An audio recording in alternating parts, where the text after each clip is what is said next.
자, 이번 시간에는 백종원의 장사 이야기라는 책을 소개하도록 하겠습니다. 자, 백종원 씨 하면은 아마 모르시는 분들이 없을 겁니다. 그런데 오늘은 그분의 책을 소개하도록 하겠습니다. 먹는 장사를 통해 대한민국의 성공한 프랜차이즈 사업가로 알려진 백종원의 식당 창업에 관한 이야기부터 식당 운영까지 모든 노하우를 담은 책입니다. 최근 3년 동안 사람들이 가장 많이 했던 질문에 대한 저자의 답변을 정리해 엮었습니다. 책에는 메뉴 선정, 메뉴의 가격 결정, 상권 분석, 가게 이름, 식자재 유통, 테이블 간격, 직원 관리, 식단 홍보, 컴플레인 대처, 홀과 주방 인테리어, 영업시간 동업의 문제점 등 지난 경험을 통해 얻은 자신의 소신과 생각을 고스란히 반영하였습니다.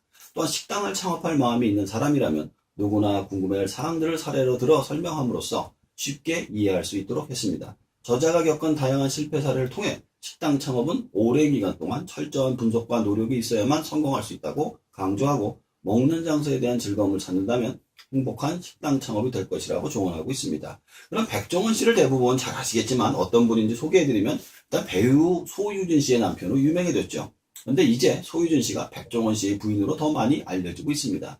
경력을 보면 연세대학교 사회복지학과를 졸업 후 포병장교로 군대를 마친 백종원 대표는 1993년 서울 강남 논현동에서 원조 쌈밥집을 오픈하여 외식업에 첫 발을 들여놓았습니다. 이후 국내 및 해외에서 본가, 새마을식당, 홍콩반점 0410, 백다방을 비롯하여 30여 개 외식 브랜드 1200개 이상의 매장을 운영 중이며 중국, 미국, 일본, 싱가포르, 인도네시아, 말레이시아, 필리핀, 베트남 등에 진출하여 한식을 세계에 널리 알리는 데 힘쓰고 있다고 합니다. 물론 TV에 출연해서 강쪽 프로그램에서 1위를 하고 식당 창업과 음식에 관한 프로그램을 진행하고 있습니다. 그럼 백종원 씨는 어떻게 식당 창업을 하게 되었을까요?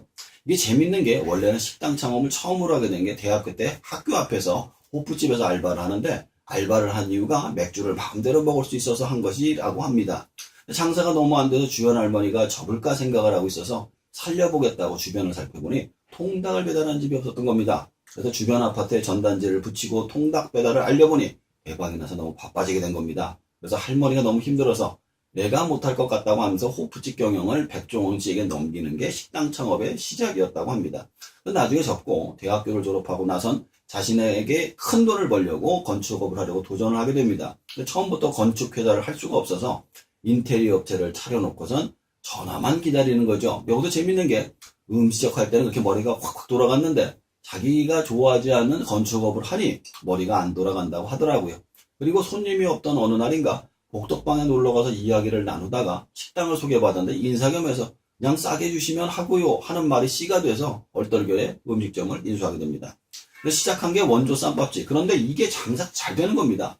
자신도 워낙에 식당의 체질에 맞고 그런데 자신의 본업은 인테리어라고 생각을 하고 있었습니다. 어느 날인가 일생일대의 기회가 찾아옵니다. 외국산 통나무를 독점 수입해서 통나무 집을 짓는 사업을 하게 된 것이죠. 이때 엄청나게 돈을 벌었다고 합니다. 그런데 엄청난 고난이 찾아오죠. IMF가 온 겁니다. 수입 물가가 2배로 뛴 거죠. 그러니 일단 견적을 받아도 한 사업은 도저히 수진을 맞을 수 없고 일을 하면 할수록 빚을 질 수밖에 없었던 겁니다. 그래서 돈을 막았다가 나중에 자살을 하려고 홍콩을 갔다고 합니다.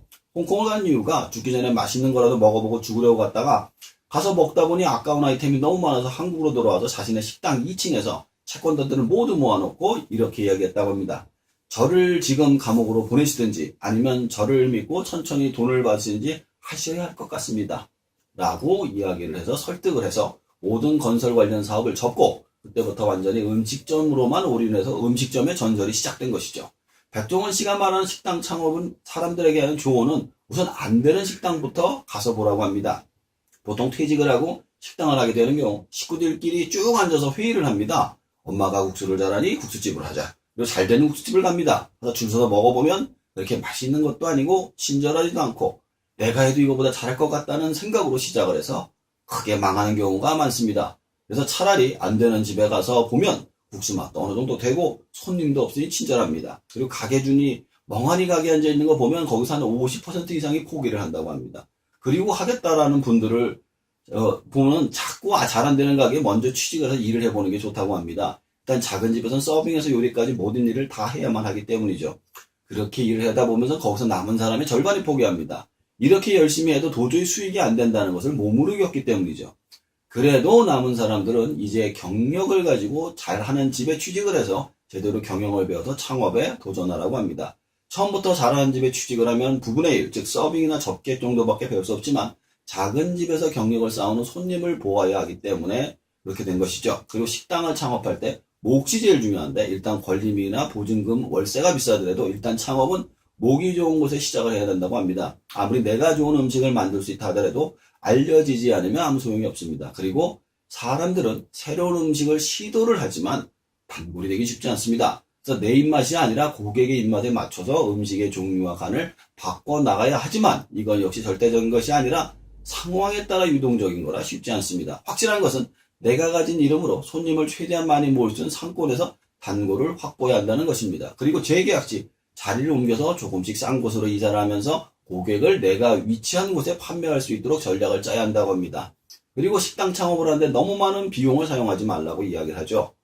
될 수 있으면 기존의 식당 자리라면 기존의 식당을 최대한 그대로 이용하는 것이 중요합니다. 여기까지가 백종원 씨의 창업의 기술을 소개해 드렸습니다.